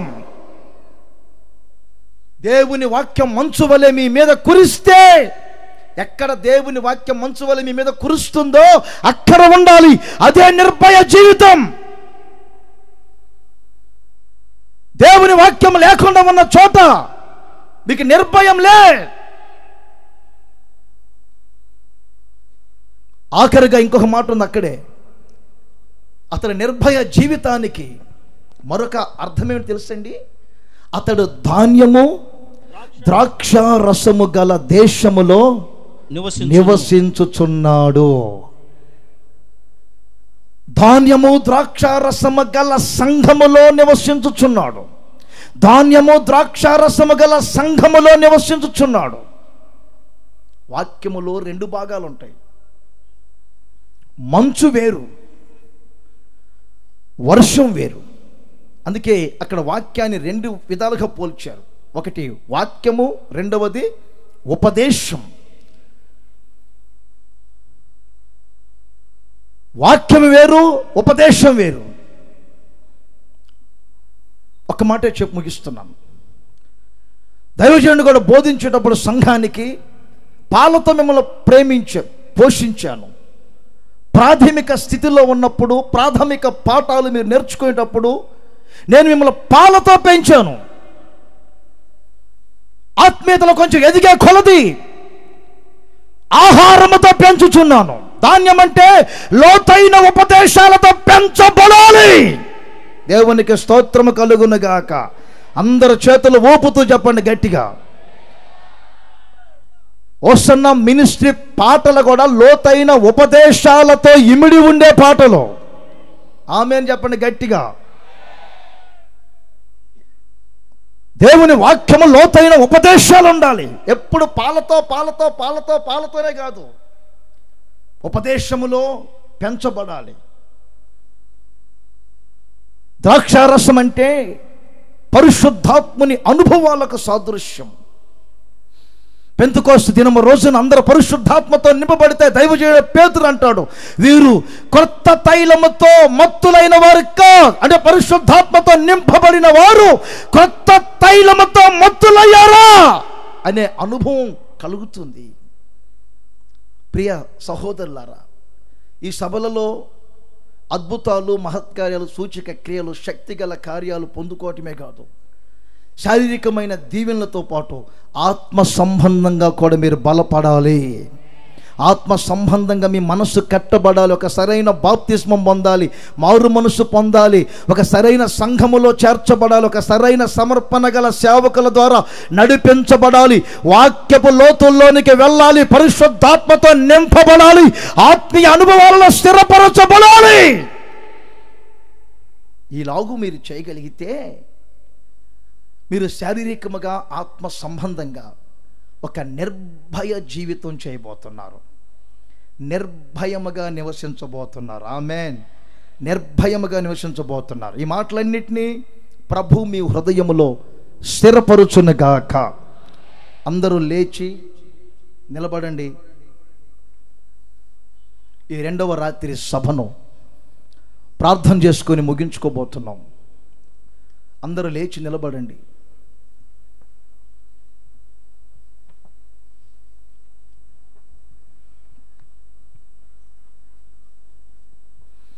లేచిన మీరందరూ ఒక్కసారి మీ చేతులు పైకెత్తండి. ఈ సభల రెండవ రాత్రి, గత రాత్రి ఒక కోణంలో మాట్లాడిన దేవుడు మీ జీవిత ప్రయోజనాలను ముందు పెట్టుకొని ఈ రెండవ రాత్రి సభలో కూడా ఆయన మీతో మాట్లాడారు. చేతులు పైకెత్తి భయభక్తిగా కళ్ళు మూయండి. ప్రతి వారు కూడా స్వరమెత్తి ప్రభు యొక్క సన్నిధిలో ప్రార్థన చేసుకుందాం.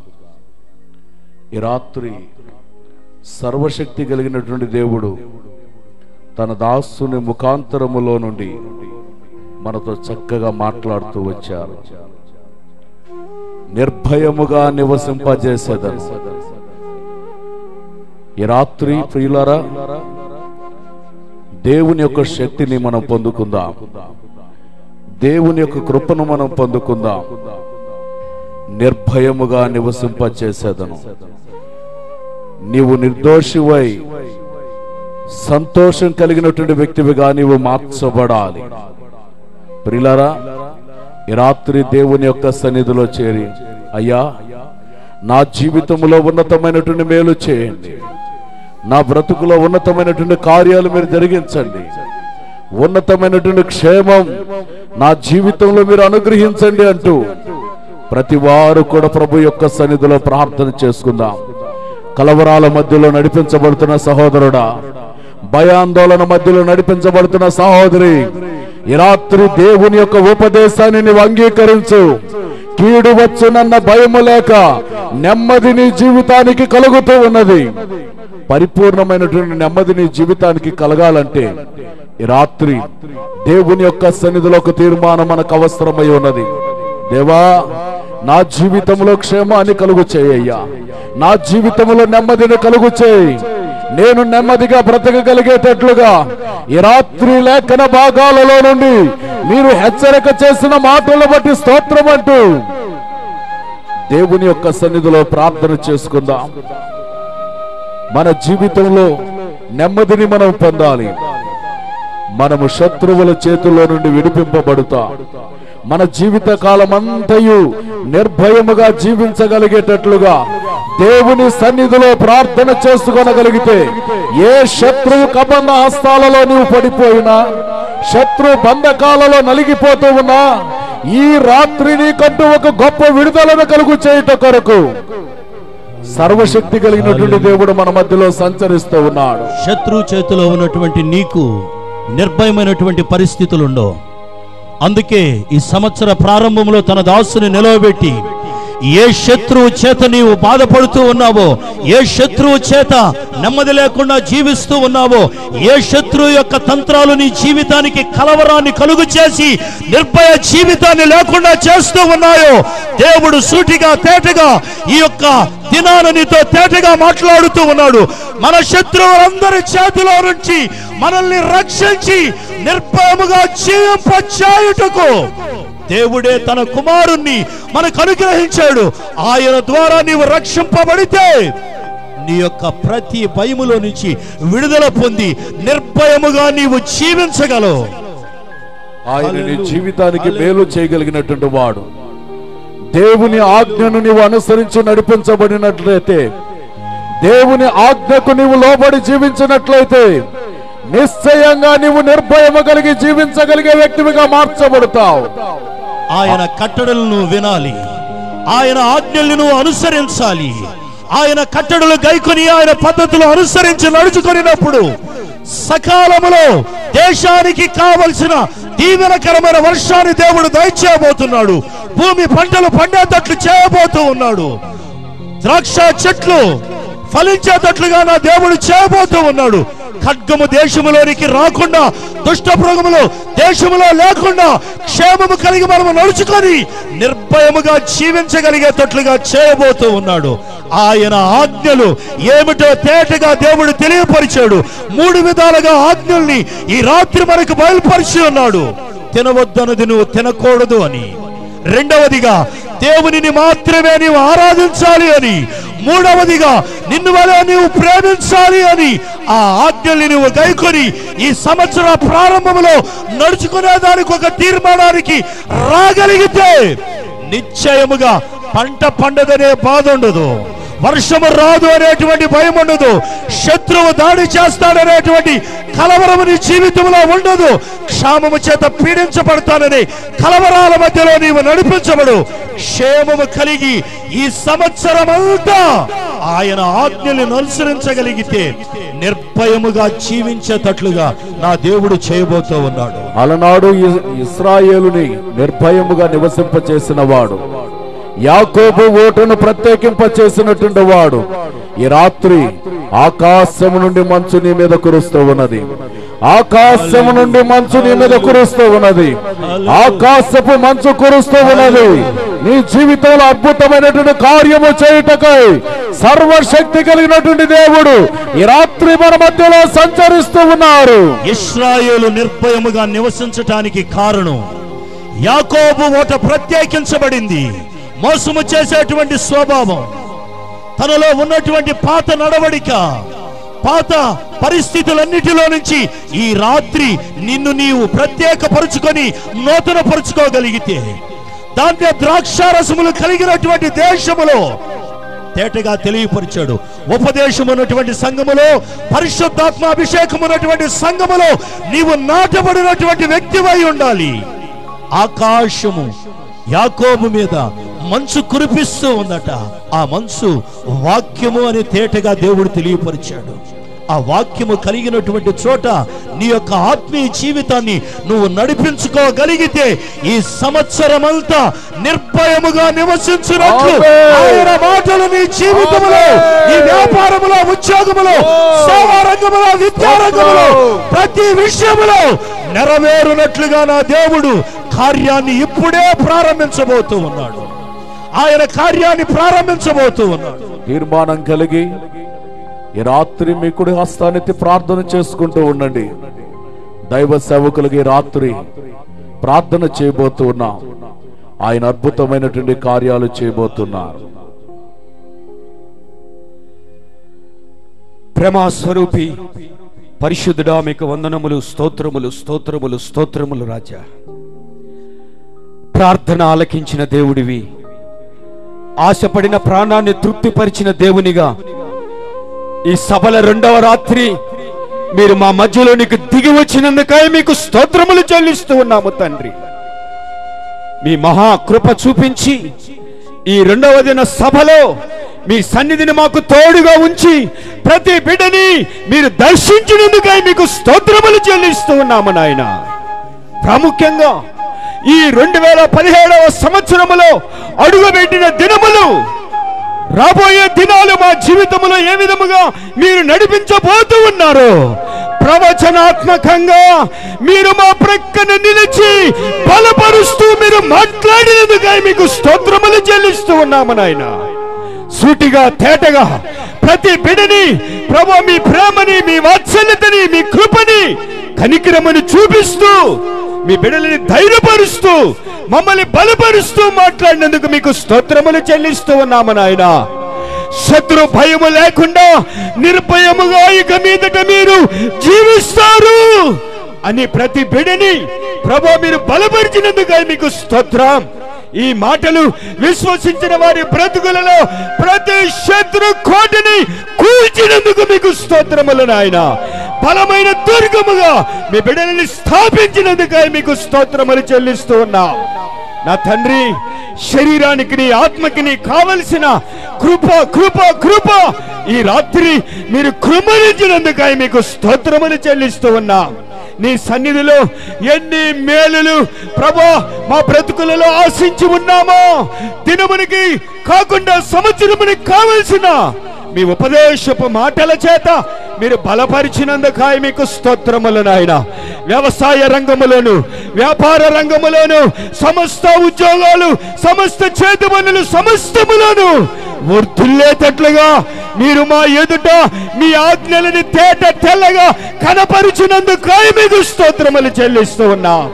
నా ప్రభువా, మీ వైపు చేతులు చాపుతూ ఉన్నాము నాయన. జీవము కలిగిన మీ కృప, జీవాధిపతి అయిన మీ కృపా వాక్యము చేత ఈ రాత్రి మా చెవులు వినగలిగి మా హృదయములు దాచుకొని సమృద్ధితోను కృపతోను నిర్భయముతోను జీవించే రీతిగా బలపరిచినందుకు మీకు స్తోత్రం. నీ సన్నిధిని ప్రేమించి వచ్చిన వేలాది మంది ప్రజలని మీరు ఆశీర్వదించేటట్లుగా ఈ రాత్రి మీరు చేతులు చాపినందుకు స్తోత్రం. ప్రతి కన్నీరు తుడవబడునుగాక, ప్రతి బలహీనత కొట్టివేయబడునుగాక. ఈ సభల మూలముగా నీ బిడ్డలు గొప్ప విడుదల కలిగేటట్లుగా మీ సహాయాన్ని, సన్నిధిని తోడుగా ఉంచి నడిపించమని అడుగుచూ ఉన్నా. ఈ ఆవరణములో నుంచి కాదు తండ్రి, నీ రెక్కల నీడలో నీ బిడ్డలని మీరు సేద తీర్చినందుకై మీకు స్తోత్రం. ఇంతవరకు మీ ఉపదేశ వాక్కుల చేత మీ దాసుని మీరు బలపరిచి వాడుకున్నారు ప్రభా. నా తండ్రి, దేశ విదేశాలలో మరింత శక్తి చేత బలపరిచి మీరు వాడుకోండి నాయన. మీ నామానికి మహిమకరంగా చేరిన ప్రతి ఒక్కరూ ఆశీర్వదింపబడేటట్లుగా మీ వాక్యమనే మంచు చేత, ఉపదేశమనే సంతృప్తి చేత బలపరిచి తృప్తిపరిచినందుకై మీకు వందనాలు, స్తోత్రాలు చెల్లిస్తూ ఈ 2వ దిన కూడిక ప్రారంభము నుండి ముగింపు వరకు మీ ఆత్మ సారథ్యములో జరిగించి ప్రతి బిడ్డని ఆశీర్వదించినందుకై మీకు స్తోత్రాలు చెల్లిస్తూ మీకే ఘనత, మహిమ, ప్రభావాలు తెచ్చుకోమని నజరేయుడైన యేసు నామములో అడిగి వేడుకొనుచున్నాము తండ్రి. ఆమేన్. అందరం చెప్దాం ఆమేన్. మన తండ్రి అయిన దేవుని ప్రేమ, ప్రభుని యేసుక్రీస్తు కృప, పరిశుద్ధాత్మ దేవుని అన్యోన్య సహవాసము, సన్నిధి ఈ సభల కూడికలో చేరిన ప్రతి బిడ్డకి, సకల పరిశుద్ధులకి తీర్మానము చేసుకుని నిర్భయముగా జీవించుటకు ఆయన వైపు చేతులెత్తిన ప్రతి బిడ్డకి సదాకాలము కృపాక్షేమములు తోడై బలపరిచి నడిపించును గాక. ఆమేన్. అందరం చేద్దాం ఆమేన్, ఆమేన్. ఈ 2వ దిన కూడికను ఆశీర్వదించిన దేవునికి 2 చేతులు ఊపుతూ స్తోత్రం చెప్దాం. హల్లెలూయా, హల్లెలూయా, హల్లెలూయా, హల్లెలూయా.